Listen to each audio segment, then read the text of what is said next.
Well, I think that we are in for such a treat with, I guess, AI that we can actually understand in the medical world.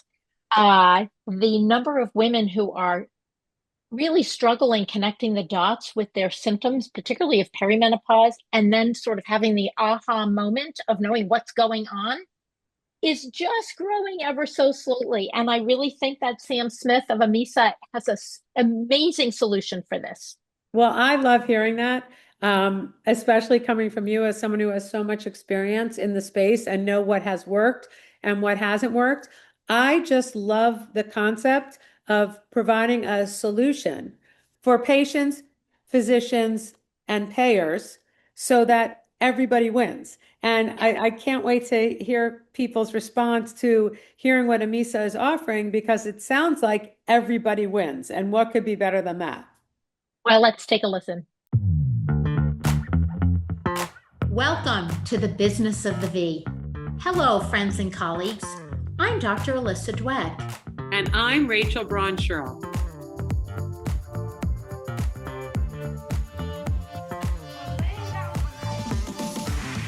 Each week, we bring you the most fascinating investors, inventors, entrepreneurs, academics, and healthcare practitioners who are making things happen in women's sexual and reproductive health. If you are a woman, know a woman, have a business, or care about your V health and wellness, fasten your seatbelts and listen in to another informative and inspiring episode. We are so excited to welcome our guest today, Sam Smith, who's the CEO and co-founder of Amissa. How are you? Doing great. It's been one of those good Mondays, and I can't wait to continue the conversation with you ladies. Well, we love when Mondays are good. That's Yeah. not always the case. You never know. So tell us a little bit about you and what you are building and what you are offering, because one of the things that's so cool about your solution is it's better for everybody. It's better for patients, it's better for providers, and it's better for payers. So I might have just given away the lead, but jump right in. I love it. Well, and thank you for selling me. I did just jump off of a call with a health system that called us a dreamsicle. So I'll tell you exactly what I told them. Amisa, very simply, what we do is we make it easy for clinicians to understand their patients' menopausal symptoms. So what does that mean, and why does that make life a little bit easier for everyone? Typically, you see that the visits are 15 minutes, which is really tough when you're dealing with an environment of trying to pull information based off of recall, but also working with a population that is uneducated in understanding exactly what menopause is. Some of them well versed from TikTok, so fighting through that battle. Then the ability to actually capture that information to ensure that you can keep track of exactly what's happening over time, and then leverage it for properly reimbursing that patient or doing the correct code. Right now, most visits are undercoded simply because of the complexity of all of the symptoms involved with menopause. And then having a clinician who has back-to-back 15-minute appointments, making her or him be able to actually put that information in a way that can be reimbursed is challenging. So when we speak with health systems, the core things that they're focused on is how can we be more efficient? How can we have more appointments because you're creating efficiencies with this organization? How can we improve satisfaction with patients who are waiting? One I heard today was a 10-month wait list. So these patients are leaving. They're typically going to folks like Electra or MIDI. And obviously, the hospital system or the health system is like, how do we ensure we can keep those patients in? But think about that clinician who also is seeing menopause is not just having a moment, it's here to stay. Everyone's recognizing the need to suffer is not a prerequisite for women's lives. They're looking at potentially We leaving. should put that on t-shirts. We should. I have to add something immediately because I'm having like an anxiety attack. Who who is filling out this data? Because I have to say, if the doctors have to fill this data out, forget it. We are already data entry clerks, and it's awful. So Yeah. is this done online in through the electronic health system? Is it done by the patient before they show up in the office? Because just so I'm sure you already know this, I will sit down and have a period calendar in front of me, an Aura Ring sleep chart in front of me, a Whoop data set in front of me, and then of course the thousands of blood work results that have come in from different labs. So how does this work? I love this question because obviously, two things that we learned from all of the clinicians that we've spoken to. One is please don't give me irrelevant data that I don't need. I'm already busy. Stop shoving stuff in my face. And two, if it doesn't fit within my workflow, I'm not going to do it. Completely reasonable asks. So this is how we work. We actually include our validated assessment. We use the menopause rating scale as an entry point, enabling every patient to take it in their pre-appointment email so that you capture at least exactly what the symptom severity is. And then we automatically send it every 30 days to track over time. You are Mm, naturally introduced as a patient to our symptom tracking app, where you can track the symptoms that are affecting you the most, prioritized by that MRS assessment.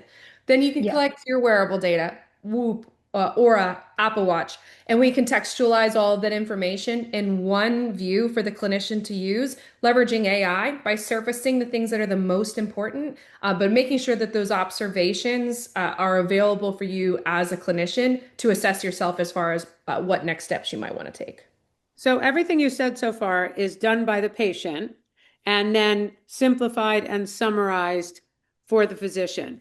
And Correct. when this is happening, is the patient thinking they're interacting with you or with Dr. Dweck or their gynecologist of choice? So we make it very clear, that's a good question, that the information that we're gathering, there's a necessity to gather longitudinal information to create a clear view of exactly what is going on with you as a patient, and that in the visit, this summary will be presented to your clinician to review with you. One of the big pieces of feedback we got too was, I do not want another methodology of someone to collect symptoms and then connect with me. Please do not enable them to message me about the results. Make it very clear that this is something we want to track over time and get a clear understanding of what that longitudinal view is. So clear from both ends that it really is the overview of record that they'll be able to review together in the room or yeah. virtually if you're telehealth. I want to ask something because right now all the rage is talking about perimenopause. Like menopause is old news already. So, is this meant to help diagnose the onset of perimenopause where so many people are confused, whether it's healthcare provider or person experiencing them? That is our long-term vision is how can we get to 100% perimenopause menopause diagnosis. That's our moonshot, our dream, what we want to accomplish by making it easy for the clinician to see this information and create the diagnosis. So the long answer is yes, right now it's somewhere between 14 and 17% of women are diagnosed with menopause, even though we know 100% go through it. And you can just think about the pain points and the downstream effects of that misdiagnosis or lack of diagnosis, specialty visits, unnecessary testing, etc. That's really what we're solving for. Got it. Is there any comparison with the data you're collecting and the beautiful charts that are coming out, which are easy to read, and the Aura charts or Mm. the Apple Watch charts? And the reason I ask this is because we know that there is subjective bias with all of this data. When you're looking to see if you're having trouble sleeping, of course you're having trouble sleeping because you're looking for it. So how is that accounted for? And of course, I appreciate that the MRS score is a validated questionnaire used in all our research and all of that, but No, how is that accounted for? I'm glad you asked that because we do have clinicians who, I'm not going to say they're uninterested in wearable data, but they definitely are skeptical of how Mhm. helpful it can be. And really, the way that we present it when we're talking to clinicians is almost like it's a flashlight. We're just using it as we're gathering raw sleep data, raw heart rate, exercise, temperature, all of the raw data that we have the ability to put across that longitudinal symptom tracking to give you just a quicker, more passive view of what that patient is going through. I definitely respect all of the wearables and what they're doing, but one thing that you're not going to see is a sleep score from us. But we will show you a sleep overview of like wake ups, averages, just simply numeric understanding of what's going on, and then how that correlates to fatigue, which is like some people get their sleep score and they're like, oh, did I have a 99% sleep score? Why am I so tired? Then we're not Yeah. making that, that's not our role. And we're honestly not super interested in being or a 2.0 or Apple Watch 1.0 because they don't really do that. Yeah, What we're really interested in is helping with that correlation of what seems like if you drank alcohol last night, it affected your sleep, or if you ate sure. late, you had less wake ups, like things along those lines where we can help create correlations for the clinician to dive more deeply into because you know that the difference between waking up or having trouble falling asleep are different remedies. So right now, this product is in use. Yeah. Patients are using it, physicians are using it, people are paying for it. I always get excited by, and I get that it's always easy to be skeptical because I'm sure in an average day, Alyssa hears a dozen new solutions that are supposedly going to make her life easier that turn out not to make her life easier. So, can you share what you're hearing from patients and what you're hearing from physicians? Because I think, certainly from the physician standpoint, I would imagine you initially meet with some resistance, and then what happens? Uh, yeah, I love that. Let's start with the clinicians. Number one is they have been served two things poorly. One is a lack of training, typically around menopause, where they feel pretty isolated within their practices, and trying to figure out how can we even help all of these women who are demanding menopausal care. And then you also have a lack of technology to support the ways in which they're told is the best way to help these Yeah, women. So clinician burnout, or just stress and cognitive load is something it's so funny you talk to them and they're like, oh yeah, that is true. They don't even think about it though. They're like, it's patient satisfaction. Patients that are leaving that have been with them for decades. And they're like, I can't believe that like my feelings aren't hurt. I'm more annoyed that I wasn't equipped to support you in the way that was necessary. yeah, So that's the number one thing I've been hearing. Speaking it doesn't even matter concierge practice to health system. It's the patient and how they're feeling, and are they validated in their feelings? Number one thing that I've heard. The other from the patients is I'm just glad that someone's taking my symptoms seriously. Like our hypothesis, the entire thing about creating what we've created is symptom tracking for the sake of symptom tracking doesn't really provide a lot of value when it comes to treating menopause. But being able to capture this information, especially if it's in like a sprint, typically what we hear is there's a wait time of 3 months, right, before going into your visit. Then you have another visit 6 to 8 weeks later, and then a final visit just to ensure. And that's for titration and then just confirmation that everything's working as expected. So we're asking this patient to really commit for 16 weeks. But what we're learning too is whether, again, you're a concierge practice or a health system, the preventative understanding of what is going on with that patient in the long term, that is really what's of interest. But telling that woman to symptom track for the rest of her life, no one's interested in telling her that you can connect directly to your clinician and feel better from what you're suffering from that's affecting your work, your family life, your day-to-day sanity. There's high level of interest and engagement, and we're seeing it in the results. here's today's hot flash. A recent survey found that greater than 40% of women aged 40 to 60 use a wearable device. And of course, this age range does overlap significantly with peri and menopausal women. I noticed that your original thought was connecting dementia and menopause, or the whole neurocognitive changes that occur with menopause, due to aging, probably a little all of the above. Where did that come from? And can you explain how you got to where you are from there? Yeah, and as you know, menopause is not bikini medicine. It's a full body. I was like, full body opportunity was not the right word to use. It's a full body Full body experience. experience. Yeah, Yeah. So, women are more likely to be diagnosed with Alzheimer's. One of the reasons they believe, and you know this too. Sorry for woman-splaining. There's a lack of research really involved yeah, in this space. But one of the reasons they think is the sleep lack of sleep due to menopause. And you can really draw that thread to name a category, whether it's heart health, yeah, anxiety, or mental health. Like you can draw that thread to a lot of things connected with yeah. perimenopause and menopause.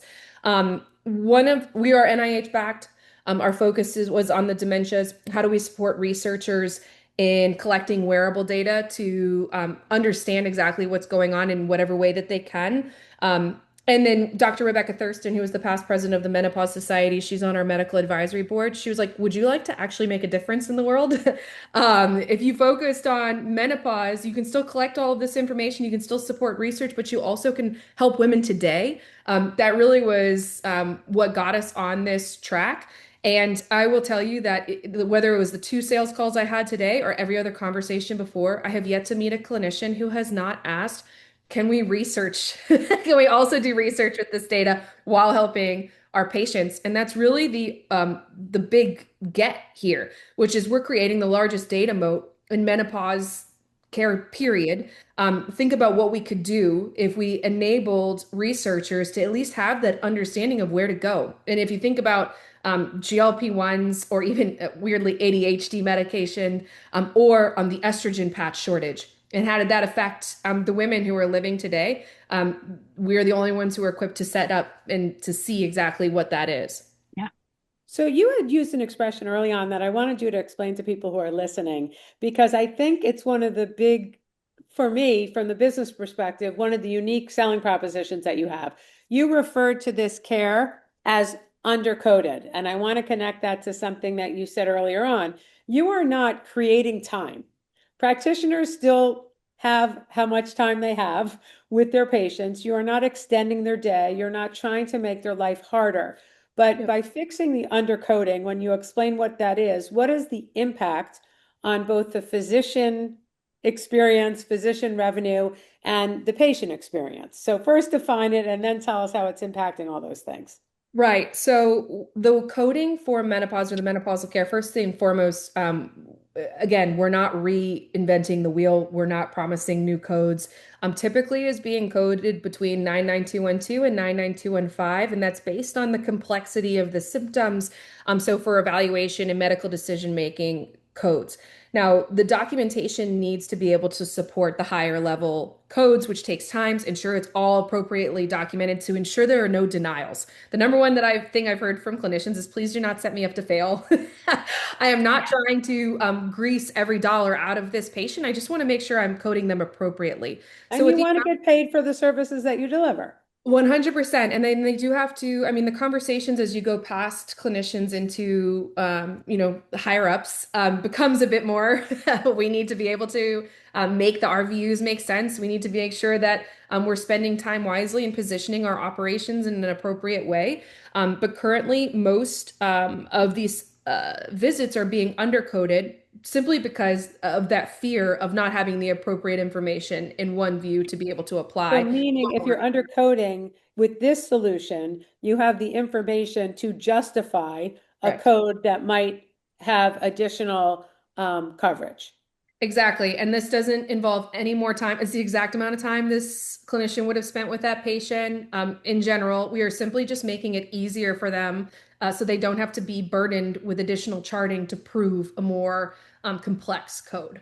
So was there like a Right. tagline sweatshirts like we can get physicians hats, do the same thing, make more money? I like it. My coding advisor likes to say undercoding is also not compliant. So that's Now, I have to say, with more and more practitioners, myself included, moving away from the RVU system, having any insurance, influence or acceptability at all, you that should suggest enough how much this is needed because it's a full-time job unto itself. I will say my old workaround was a timed visit so that, if you spend a particular amount of time and can discuss a little bit of the complexities, that would take care of the coding. But I understand now it's super complex, but it seems the practitioners are splitting, and there are many of us who don't take insurance any longer. So, for just this reason. And no, part of what it is, I mean, to get down to brass tacks is you couldn't afford or stay awake long enough to see the number of patients you needed to see to keep the lights on. I mean, one of the things Yeah. that when we talk about concierge medicine, we often talk about how that makes it inaccessible Mhm. to, the broader population. On the other hand, I don't think we can expect physicians to be running money losing operations because this is their vocation. I would love you to end with just a testimonial or two from patients who are now being treated with physicians who are using this system. What are you hearing that's different and exciting? Because I know the sales cycles are long, and often the thing that keeps me motivated in working with these businesses is that patient who had just an amazing reaction to this better care experience. And what is the actual wearable? Is it a bracelet, a ring? What is it? Oh, we don't change anything. So it's connecting to normal wearables. It's your Apple Okay, Watch, it's yours. So again, we don't change your workflows. We're not FDA regulated. We're not providing a new wearable. It's just simply got it. data And organization. your patients don't have to use a wearable, do they? No, no, they don't. And that was a big aspect of a lot of the folks who we sold into, which is like, and I love Aura and all of them, but they're like, I'm not going to recreate my workflows or change anything for only Yeah. 5 to 10% of my patient panel. Sure, sure, So if sure. we're able to capture everyone, that's a real value add and interest to the health system. It's still a value add to Aura as well, because they do want that data to get in, because it does provide the value they're looking for, which is rings on fingers and patients feeling satisfied and heard. As far as the question that you asked, Rachel, it's twofold. I mean, they mirror each other. When a patient has a good moment, the clinician feels it. So they usually come hand in hand. One example that someone took a screenshot of their messages back and forth and sent it to me. So I won't mention who and what, to make sure it's not identified, but simply around the titration experience and how they noticed a huge spike when the patch was changed, of anxiety. And other depressive symptoms that shouldn't have been occurring. And the clinician messaged and said, hey, I think your dosage is too high. And I think we should see if we can modify that. And she was like, the fact that you could see that right now and I didn't have to wait or experience this for a long period of time, is exactly why I came to you. So again, Amissa's not the hero of the story. The story is the hero is the clinician. And that's really what we're trying to do, is ensure that they are empowered to be able to have those moments. And how do people find out if their provider or their health system actually incorporates the Amisa system into the menopause treatment? That's a great question. We're actually working on including that into our website so folks can know. And I know our long-term future is to ensure we have enough provider access so we can act as a top of funnel and ensure that patients can see exactly which providers are ready to understand and validate their symptoms. So right now, honestly, they could reach out to me and I'll let them know. Which Not sounds totally efficient awful. if we're I driving definitely crazy growth. Yeah, I need to definitely find a scalable plan for that. But I'll typically be like, okay, what state do you work in or live in? And let me make sure that I'll go through my list of providers. This is why we're trying to put it on the website. So very good question, because we're getting this question a lot. Well, thank you so much. I mean, this is exciting. Super exciting.